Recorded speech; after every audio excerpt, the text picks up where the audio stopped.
In the north of ancient India, where Nepal is today, a figure emerged more than 2,500 years ago, one who would defy conventional understanding of wealth, power, and happiness.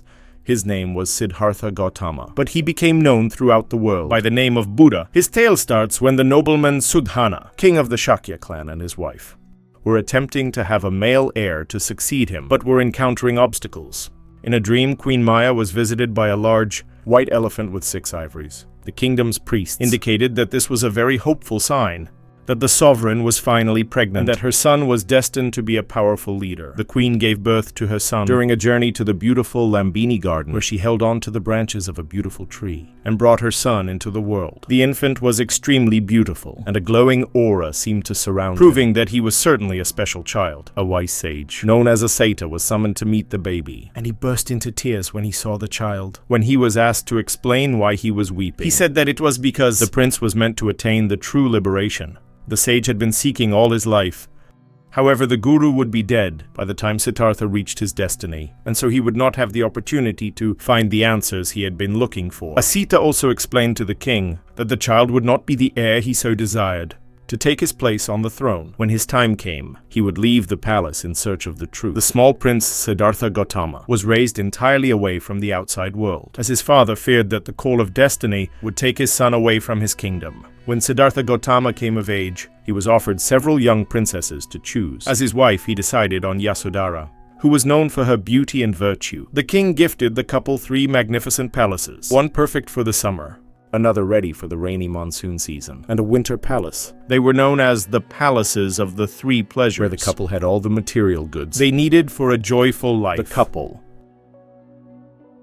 named Rahula, and the king were blessed with the birth of a healthy succession child seemed assured. The king finally allowed his son to step outside the walls of his palace to see the kingdom that he would rule in the future. But the prince's route was carefully selected so that he would not encounter the world's misery. However, although he was in touch with the beauties of the world, Siddhartha came across as a man who was suffering from a serious illness which he had never seen before.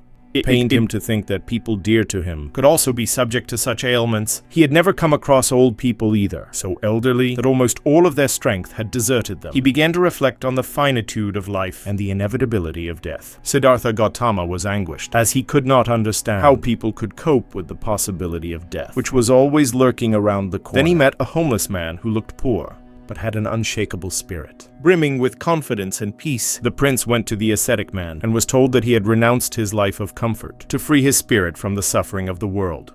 Upon returning to the palace, Prince Siddhartha kept thinking about the ascetic's words, and suddenly his destiny was revealed to him. He had to give up all that life of luxury and pleasure and embark on a spiritual quest in the silence of the night. Siddhartha Gautama, hiding from his father, fled to start his mission of self-knowledge. Prince Siddhartha Gautama had abandoned his luxurious way of life and started his journey of self-knowledge. His first step was to get rid of all the items that bound him to royalty. He shaved off his beautiful long hair, which he cherished so much, but which was nothing more than a symbol of vanity. Siddhartha also traded in his silk robes for simple garments, just like those of the people who lived in the forest, was now alone, away from all the adulation of his wealthy court. Siddhartha Gautama had relinquished everything that bound him to his old way of life, and set out across the world, looking for those who could help him achieve his goal. Siddhartha Gautama learned the art of meditation from the master, Alara Kalama, and perfected the technique of the realm of nothingness, where the Buddha's mind could detach itself from material awareness and perceive only the infinite. However, even though he considered this lesson valuable, Siddhartha still thought it was not the answer he was looking for to find enlightenment. He then began to meditate with the master, Uddaka Ramaputta, who taught him new meditation techniques that improved his self-reflection. The young Gautama appreciated the lessons, but noted that whilst useful, they were not enough. Siddhartha Gautama then set off for the king of Magadha, where ascetics gathered to practice together. Like Siddhartha, they had renounced the comforts of life and lived simply. When they observed the newcomer's commitment and the way he gave himself to his daily practices, the ascetics were certain that Siddhartha Gautama was the one to find enlightenment. Along with the ascetic, Siddhartha learned to transcend the suffering that his body felt. Due to pain and hunger, he came to fully master his body and senses, and nothing could disturb him. He hardly ate anything anymore, and so he became thinner and weaker. This period of Buddha's life became known as the 6-year fast. But Siddhartha noticed that his weakness was doing him more harm than good. was keeping him from the path of wholeness, as even his reasoning was hampered. He would put an end to his fast by accepting an offering from a peasant woman. As a result, he was despised by the ascetics, who thought he had given up on following the path. They deemed righteous following the great fast. Siddhartha Gautama pondered and realized that all kinds of extremes are not beneficial, and that he should choose the middle path, avoiding both indulgence and utter austerity.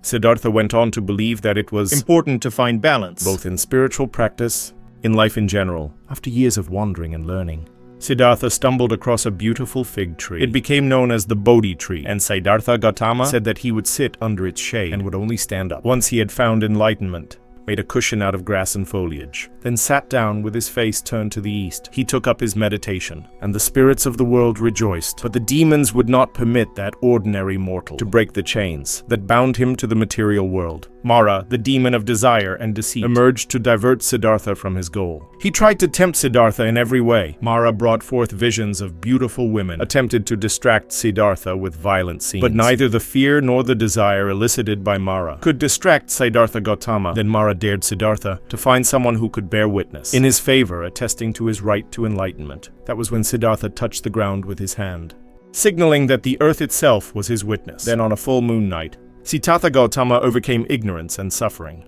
After recalling his past lives, understanding the cycle of birth and death that happens according to karma, and ultimately grasping the Four Noble Truths, which are the path to ending suffering. At sunrise, Siddhartha Gautama at last attained enlightenment, becoming Buddha, the Enlightened One. He would arise from his meditation fully awake. Buddha had fully understood the nature of reality, the root cause of suffering, and the path to liberation. He remained under the tree for another 7 weeks, absorbing and contemplating the profundity of his experience. After attaining nirvana, Buddha chose to share his knowledge with the world and began to wander around, spreading his teachings. After Siddhartha Gautama had reached enlightenment, now as Buddha, he established the goal of helping others through his teachings so that they could find their way out of suffering. Buddha knew that most people were not prepared to receive such knowledge and pass it on. He looked for those who were better suited to accept his teachings, and then recalled his fellow ascetics. They initially met him with suspicion, believing that he had given up his mission when he stopped fasting. However, they soon realized that the man standing in front of them was no longer the same. He exuded a peaceful energy, filled with love and compassion. The main subject of Buddha's teachings was the Four Great Truths, which have become one of the key themes in the practice of Buddhism. The first is dukkha, the truth of suffering. It asserts that life is inherently dissatisfying and painful. This does not mean that life is only suffering, but rather that all conditional aspects of existence have an unsatisfactory nature. This encompasses the suffering from pains, sickness, and death, but also refers to the more subtle suffering of impermanence and the inherent unfulfillment of existence. The second truth is the samudaya, the origin of suffering. This identifies the cause of suffering as desire or attachment. The Buddha taught that suffering comes from our unquenchable craving for pleasure, existence, and non-existence. This yearning is rooted in ignorance. It is when there is a misunderstanding or ignorance about the true nature of reality, especially its impermanent nature. The third truth is nirvana, the cessation of suffering. It declares that suffering can be stopped, that is achieved through nirvana, which is a state of ultimate and complete liberation. From suffering, nirvana is not a place, but rather a state of being or accomplishment that is beyond the constraints of conditioned existence. It represents the end of attachment, hatred, and ignorance. The fourth and final truth is magga, the way to the cessation of suffering. It presents the means for ending suffering. This method is the Noble Eightfold Path, which consists of right view, right resolve, right speech, right conduct, right livelihood, right effort, right mindfulness, and right samadhi. These truths became core foundations in Buddhist doctrine, helped by his disciples. Buddhist teachings were followed by more and more people. After many journeys, Buddha eventually returned to his homeland and was reunited with his old father and his son Rahula, who became a Buddhist monk. After reaching the age of 80, Buddha declared that it was time to prepare to leave this world, reach final nirvana. He lay down between two flowering trees, gave his last instructions, and began a deep meditation. Entering nirvana for the last time, Buddha's body was cremated and his relics dispersed and placed in sacred monuments, which became a place of veneration. Buddhism spread throughout the world, especially in China, Japan, and Korea. Several Buddhist schools and traditions of practice sprang up, but all of them followed the foundations and lessons taught by Buddha, who revealed to the world the path for those seeking enlightenment.